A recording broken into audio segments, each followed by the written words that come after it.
उठ जा नालायक, सुबह के 8 बजने को है। तुझे एग्जाम नहीं देना क्या?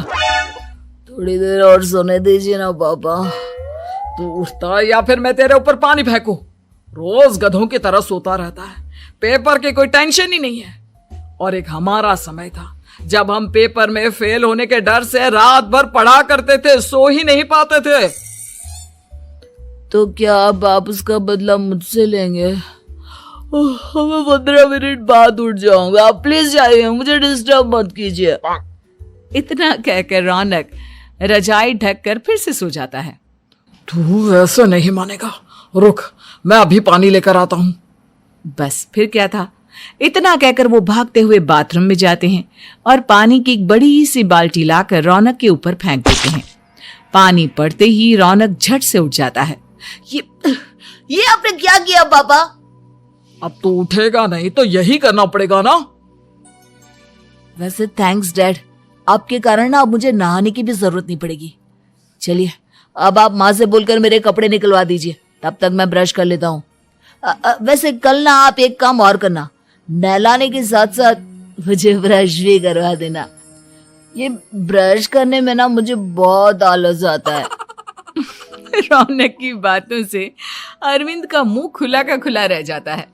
वो अपनी पत्नी कमला के पास जाता है और रौनक की हरकतों के बारे में बताता है, जिसे सुन उसकी पत्नी हंसने लगती है। तुम अपने बेटे को समझाने के बजाय हंस रही हो।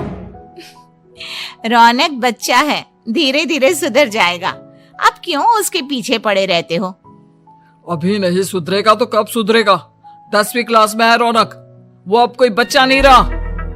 अरविंद की इतना बोलते ही वहां रौनक भी आ जाता है। क्या डैड, मैंने आपको एक काम दिया था, वो भी नहीं हुआ आपसे। अरे क्या हुआ बेटा? माँ, मैंने डैड से बोला था कि वो आपको बोलकर मेरे स्कूल की यूनिफॉर्म निकाल दे, लेकिन मेरे पीछे पड़ने के अलावा इनसे एक काम ढंग से नहीं होता। देख रही हो कमला, देख रही हो अपने लाडले को? अरे आप चुप रहिए जी। चलो बेटा, मैं तुम्हें कपड़े निकाल कर दे देती हूँ बस। ऐसे ही साल पर साल बीतते जाते हैं, लेकिन रौनक के रवैये में कोई बदलाव नहीं आता। वो पहले से भी ज्यादा आलसी और पूरी तरह अपने माता पिता पर निर्भर हो जाता है। 2 साल बाद पता नहीं कहाँ गायब रहता है पूरे दिन, अब तक तो आ जाना चाहिए था। अरे आप इतनी फिक्र क्यों कर रहे हैं उसकी? दोस्तों के साथ खेल रहा होगा, आ जाएगा अभी। ये कोई टाइम है खेलने का? 10 बजने वाले हैं, इतनी रात में कौन खेलता है? कमला कुछ कहती उससे पहले ही रौनक वहां आ जाता है। मम्मी जल्दी से खाना लगा दो, बहुत भूख लग रही है। तुम्हें तब तक खाना नहीं मिलेगा जब तक तुम बता नहीं देते कि इतनी रात गए कहां से आ रहे हो। ओ प्लीज डैड, अब आप एसी पे प्रद्युमन बनकर मेरे सर पर बंदूक लेकर मत बैठ जाना। अपनी फालतू की बकवास बंद कर और बता कहां से आ रहा है। माँ अब समझाइए ना डैड को। बता देना बेटा, इनको भी तसल्ली हो जाएगी। आप बोल रही हैं तो बता देता हूँ, मैं दोस्तों के साथ मूवी देखने गया था, इसलिए देर हो गई। तो इन सब चीजों में मेरे पैसे उड़ाता है? कभी 1 रुपया कमाने के बारे में सोचा है तूने? जब देखो हवा की तरह पैसे उड़ाता रहता है। माँ अब आप इन्हें चुप करा दीजिए, वरना ना मुझे गुस्सा आ जाएगा। अच्छा क्या कर लेगा? बता ना क्या कर लेगा तू? वैसे बात तो ठीक ही है, मैं कर ही क्या सकता हूँ, पैसे तो फिर भी मैं आपसे ही मांगूंगा ना। चलिए अब ये सब बात छोड़िए और मम्मी मेरे लिए खाना लगा दीजिए। अभी लगा देती हूँ बेटा। मैं बता रहा हूँ कमला, एक दिन ये ऐसे ही बिगड़ जाएगा। उफ़ो, आप क्यों इतना पीछे पड़े रहते हो मेरे बच्चे के? बात की बाद में देखेंगे, अभी आप शांति से उसे खाना खाने देंगे। अगले दिन डैडी मुझे 10,000 रुपए चाहिए। हाँ?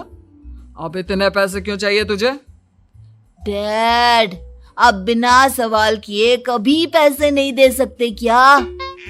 जब तक तू बताएगा नहीं तुझे पैसे भी नहीं मिलेंगे। अरे अब आप अपने बेटे को पैसे भी नहीं दे सकते? नालायक, तेरी उम्र के लोग नौकरी करते हैं और एक तू है जो नौकरी करने का नाम ही नहीं लेता कभी। आप लोगों के होते हुए भला मैं नौकरी क्यों करूं? अरे हम कब तक पैसे देंगे तुझे? तुझे भी तो अपने पैरों पर खड़ा होना होगा ना। कौन सा उधार के पैरों पर खड़ा हूं? अपने ही तो पैरों पर खड़ा हूं मैं। इसी तरह रौनक दिन प्रतिदिन लापरवाह होता जाता है। उसकी लापरवाही को देखते हुए अरविंद और कमला अपने बेटे की शादी कराने का फैसला लेते हैं और 1 महीने के अंदर अंदर ही रौनक की शादी मेघा नाम की लड़की से करा देते हैं। शादी के कुछ दिन बाद, रौनक, मुझे एक अच्छी सी साड़ी चाहिए, आप ला दोगे ना? हाँ, क्यों नहीं। कितने तक की आती है साड़ी? यही करीब 5,000 तक की। तुम चिंता मत करो, मैं आज ही डैडी से पैसे मांगकर तुम्हारे लिए साड़ी ले आऊंगा। आप कब तक ऐसे ही अपने पापा से पैसे मांगते रहेंगे? कोई अच्छी सी नौकरी क्यों नहीं कर लेते आप? अरे डैड के होते हुए मुझे नौकरी करने की जरूरत ही क्या है?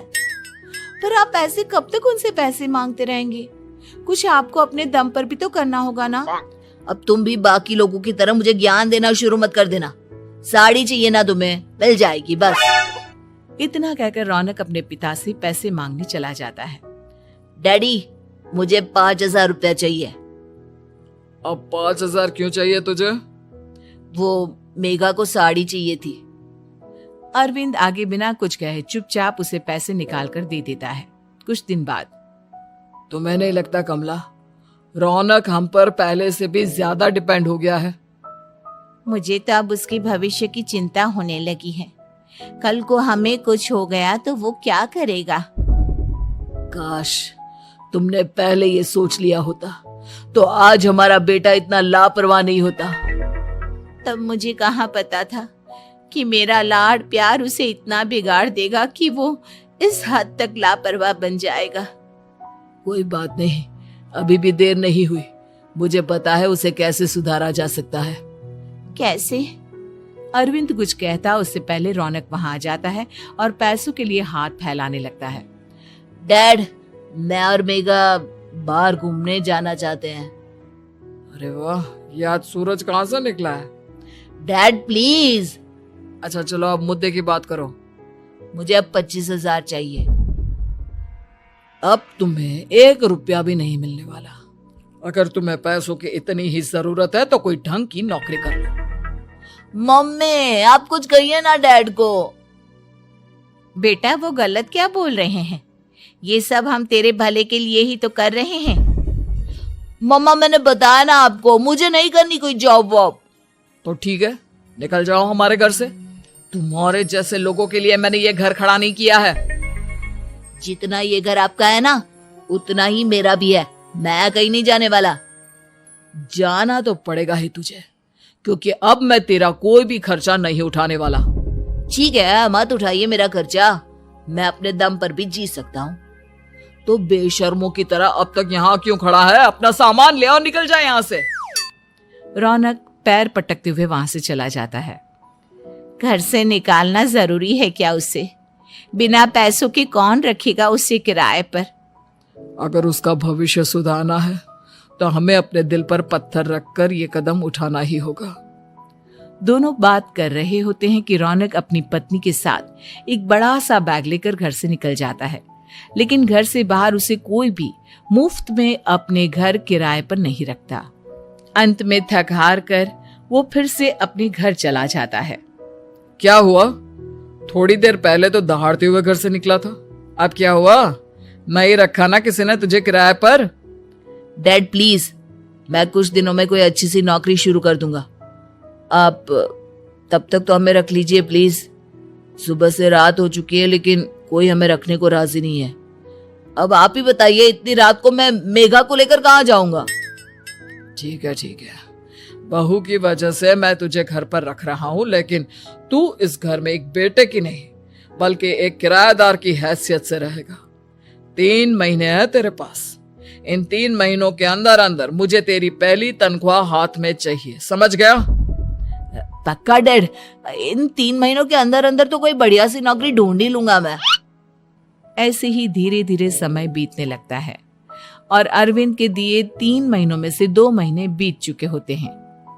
पापा जी ने हमें 3 महीने दिए थे, जिसमें से 2 महीने तो बीत चुके हैं। अब ये आखिरी महीना बचा है। अरे तुम चिंता मत करो, आज मेरा ना 2 जगह इंटरव्यू है, दोनों में से कहीं ना कहीं तो जॉब लग ही जाएगी। अच्छा, all the best. Raunak interview के लिए निकल जाता है, जिसके बाद शाम में रौनक घर आता है। कैसा गया इंटरव्यू? आपकी नौकरी लगी या नहीं? अरे पहले सांस तो ले लेने दो अच्छे से। बताइए ना, मुझसे तो जरा भी इंतजार नहीं हो रहा है। वो दरअसल बात यह है कि मेरी नौकरी तो लग चुकी है, लेकिन पैसे बहुत कम है। कितने पैसे हैं? 15,000। इतने में अरविंद और कमला मिठाई का डिब्बा लेकर आ जाते हैं। बधाई हो बेटा। हम जानते थे तेरी जॉब जरूर लगेगी। लेकिन मेरी सैलरी बहुत कम है मम्मा। कम है तो क्या हुआ, धीरे धीरे बढ़ जाएगी। हाँ बेटा, हम तो बस चाहते थे कि तू अपने पैरों पर खड़ा हो जाए। मतलब अब आप मुझे घर से नहीं निकालेंगे? नहीं, ये सब हमने तुझे जिम्मेदार इंसान बनाने के लिए किया था। Thank you mummy papa. अगर आप दोनों ऐसा नहीं करते तो मुझे कभी अपनी जिम्मेदारियों का एहसास तक नहीं होता। आज आपने मुझे सिखा दिया कि इंसान का अपने पैरों पर खड़ा होना भी जरूरी होता है। इतना कहकर रौनक झट से अपने माता पिता के गले लग जाता है और अपनी कमाई की पहली तनख्वाह वो अपने माता पिता के हाथ में सौंपता है।